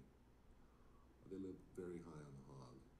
David Diamond was just one of a whole bunch of guys making money hand over fist in an operation in Southern California that was basically running the same scam over and over under different names for 7 years. It was an investment scheme.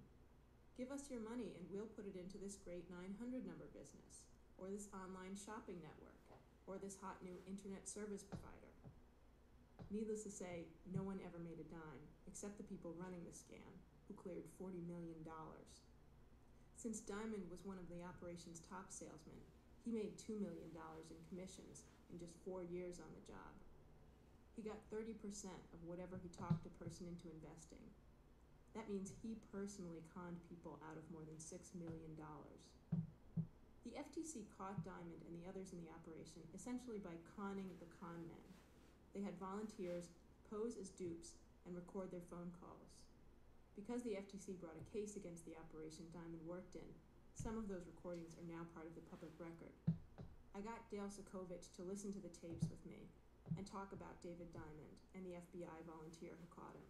The woman on the tape, I can't tell you her real name, but she uses the alias of Marge. She assumed the identity of a person who is named Marge. Marge was a real person who we in law enforcement and who people in the telemarketing business refer to as a mooch. A mooch is someone who will essentially buy anything from anybody who calls her on the telephone.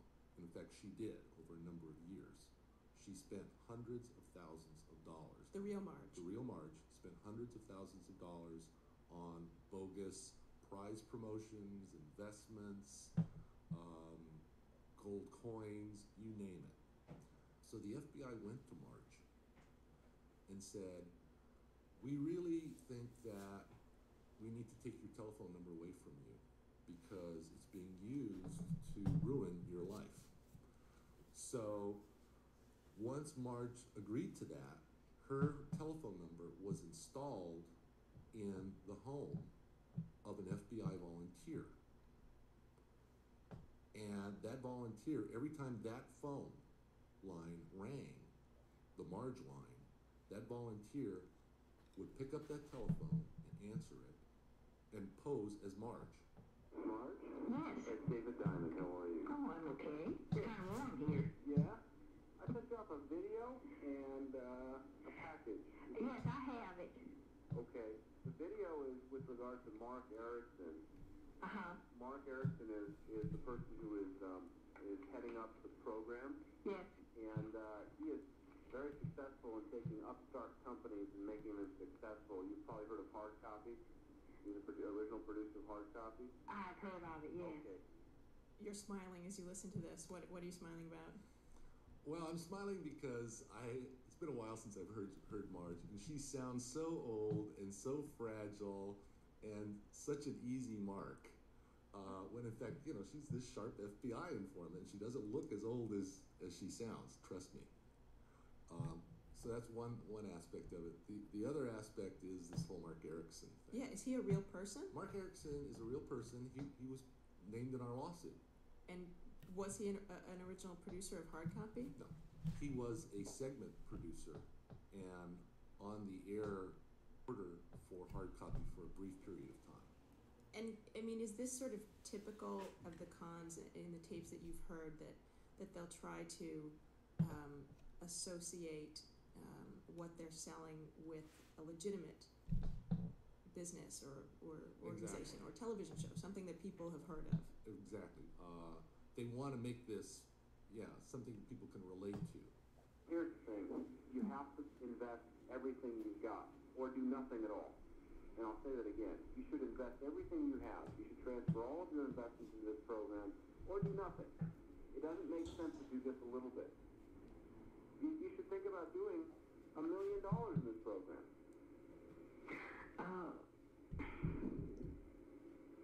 I don't know. That's a lot of money. You need to liquidate every nickel you've got. You either want to be in this situation, wholeheartedly and upgrade your investments, or you don't. My suggestion is to do the whole thing. Well, I would never liquidate everything I have. My question is, why not? Because there's always gambles in anything like this. Anything like what? Well, any investment like this. Like this? What does that mean? Well, anything you invest in, there's always a gamble. Now, I want to ask you, you told me once that you thought he sounded nervous on this tape. And in this part where she's saying, an investment like this, and he's sort of, questioning her, well, what do you mean like this? I wonder, do you have any sense that he's suspicious that she might know what he's up to? I mean, do they know that volunteers are out there trying to trap them, posing as dupes? No, since we talked about this tape last, I actually sort of had a revelation that came to me as to why. I listened to over 40 individual tapes of David Diamond, conversations with Marge and conversations with others over the course of about a year. And one of the things when you've listened to all of them, you find that David, in sort of the earlier part of that year, was much more kind of sweet and cautious and trying to bond with these women and patient, and sometimes would spend an hour on the phone with them. The tape would be an hour long. But this tape was made towards the very end of that year period, probably within a week or two of our raid. Having gone in on the raid and searched David Diamond's desk that day, I came to realize that David Diamond was starting to question whether he wanted to do this anymore. He was starting to really have some concerns about moral concerns about what they were doing. And I believe that in these last couple of weeks, and it's kind of shown in this tape, he was becoming a little bit desperate. He wanted to make a couple of more big hits, and he just couldn't figure out why this woman wasn't going to write him a check. So he started getting frustrated, and it comes out in his voice. What evidence did you see that he was starting to have, moral qualms about what he was doing? David had become born again. There were religious tracts all over his office and posters on his wall. Just recently? I don't know exactly what the time frame was. We do know that he had given a lot of the money that he had made to his church. And we believe that a lot of that was sort of a self-imposed penance, that he could justify what he was doing because he was giving, was tithing this this money that he was taking from these poor victims into his church. If $30,000 is what you made on every $5,000, and you put $50,000 in this program, that's $300,000 return. Mm-hmm. That's why I'm telling you, you need to do $1 million in this program. Mm-hmm.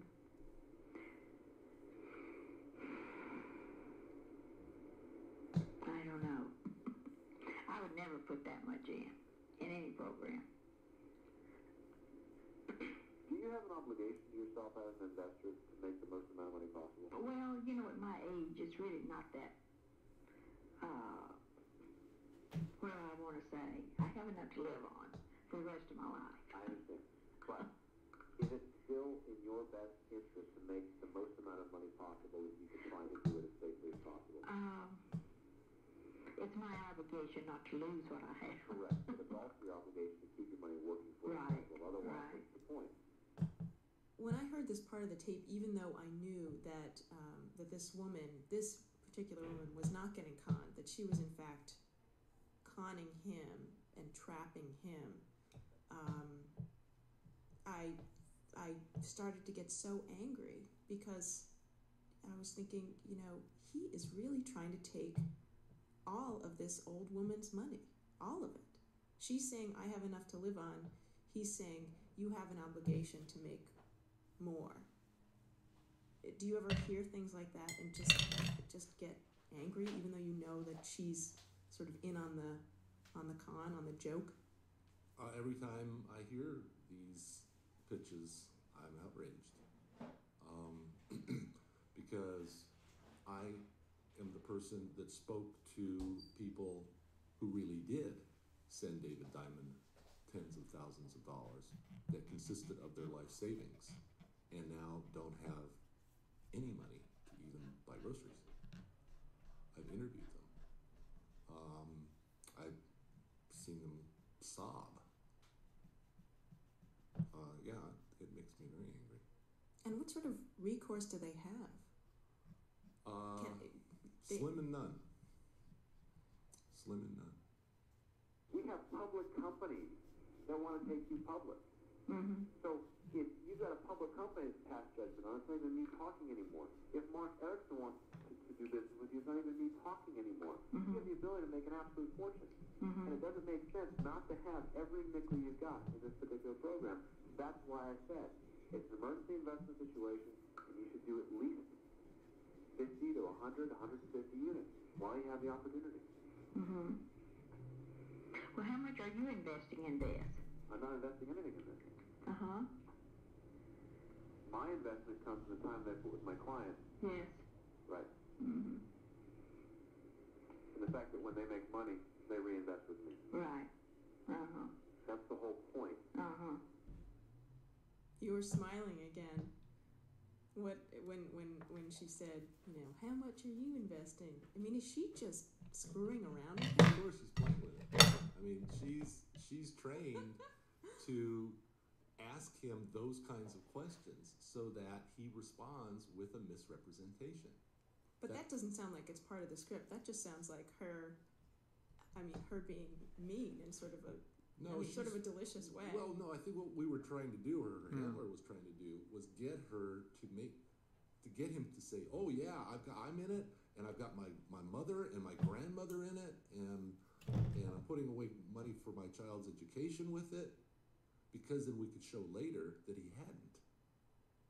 Did you ever talk to Marge about what it's like to do this? Do they ever sort of have fun? Just thinking, you know, I'm just turning the tables on this guy. He has no idea.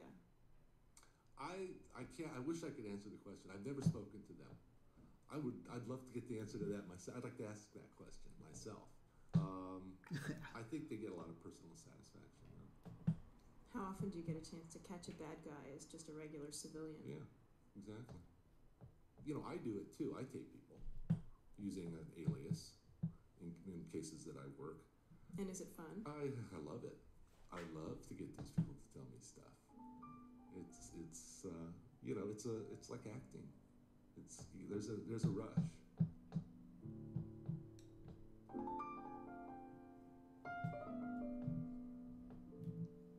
rush of a con, the pleasure of it, is knowing that you have more power than the person you're conning. You know more. You know that it's a con. And let's face it, given the choice between being the mark and being the con man, nobody's going to choose to be the mark. But the problem is, the more confidence you have in your own con, the more easily you become a mark yourself. Con men get taken by other con men all the time. There just seems to be something about the particular arrogance of always being on the knowing side of the con that makes for a really, really good mark.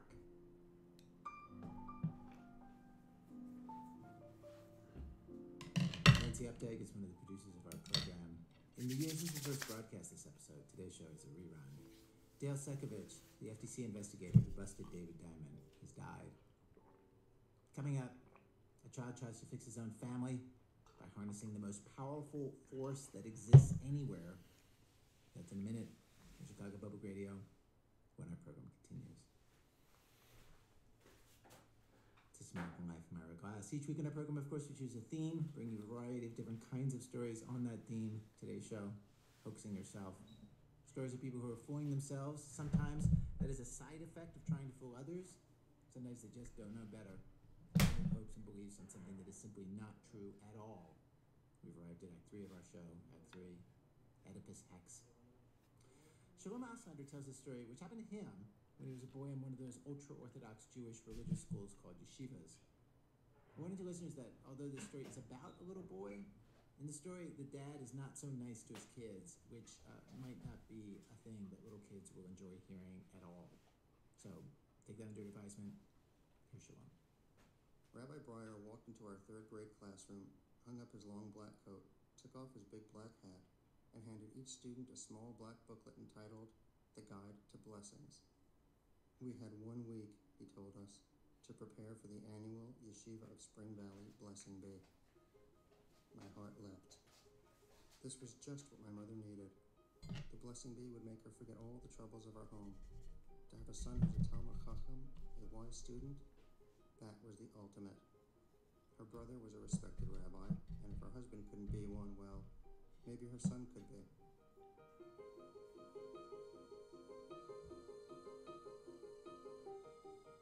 The Guide to Blessings was a 70-page long listing of hundreds of different foods, soups, breads, fish, desserts.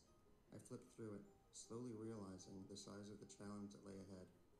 Falafel, herring, eggplant parmesan. I had my work cut out for me.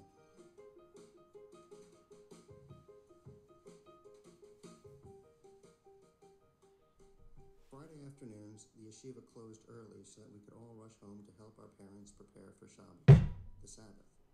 Rabbi Breyer told us that the sages tell us that the Torah tells us that the preparation for Shabbos is equal to the importance of Shabbos itself. Most of my preparations involved searching the house for kosher wine and pouring it down the toilet. It was a thankless job, I admitted to nobody. My father's frustrated rage at not having his Manischewitz Concord grape was fearsome, but it was far better than his drunken rage if he did have it. I'd searched the pantry, I'd searched the garage, I'd searched my father's closet, but I was only 8 years old, and there was always a bottle of Kedem hiding somewhere I just hadn't thought to check. That night, my father, drunk on a bottle of Blush Chablis that got away, grabbed my older brother by his shirt collar and dragged him away from the Shabbos table. He dragged him all the way down the stairs to our bedroom in the basement and slammed the door shut. Even the silverware jumped. Who wants the lax matzo ball, my mother asked. I made extra. When my brother returned to the table, his nose was bleeding. My mother brought him a can of frozen orange juice to hold against the back of his neck, which was supposed to somehow stop the bleeding. Rabbi Breyer taught us that it was prohibited to give first orange juice on Shabbos because changing food from solid to liquid is considered cooking, and cooking is considered working, and even God refrained from working on Shabbos. There are 39 different categories of work that are prohibited on Shabbos. That's also why you're not allowed to switch on lights on Shabbos. The electricity causes the filament to glow, which is considered burning, which is considered working. Category number 2.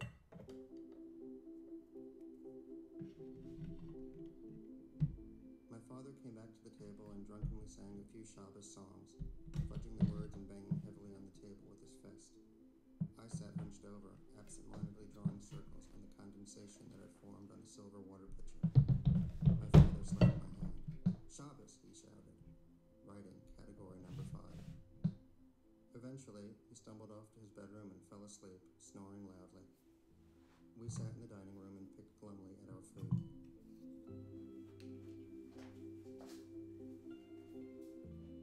The following Monday morning, as we all sat studying from our blessing books, there was a knock on Rabbi Breuer's classroom door, and Rabbi Greenbaum, the yeshiva principal, solemnly entered. We all rose. The two rabbis conferred quietly for a moment before signaling us all to be seated. After a few thoughtful strokes of his long black beard, Rabbi Greenbaum sighed deeply and informed us that the night before, our classmate Avrami Greenbaum's father had suffered a heart attack and died. Some kids have a heart. "Blessed is the one true judge," said Rabbi Breuer, nodding his head. "Blessed is the one true judge," we all answered, nodding our heads. I wondered what Mr. Greenbaum might have done to deserve that. Did he bow down to idols? Did he walk 4 steps without his yarmulke on? Whatever it was, it must have been pretty bad.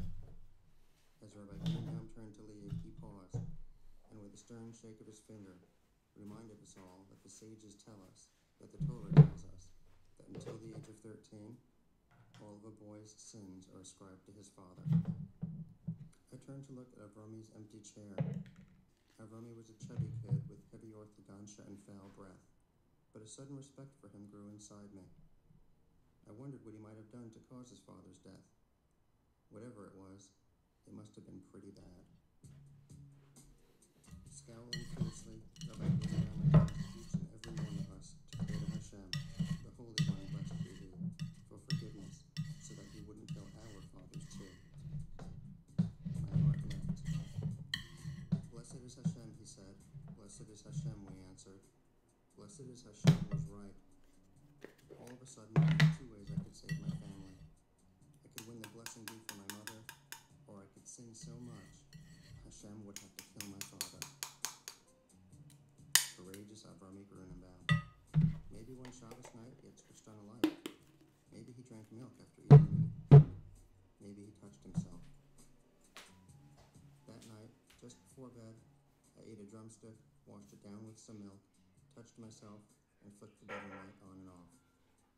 "Break those lights and I'll break your hands," my father shouted. It was going to be a busy week.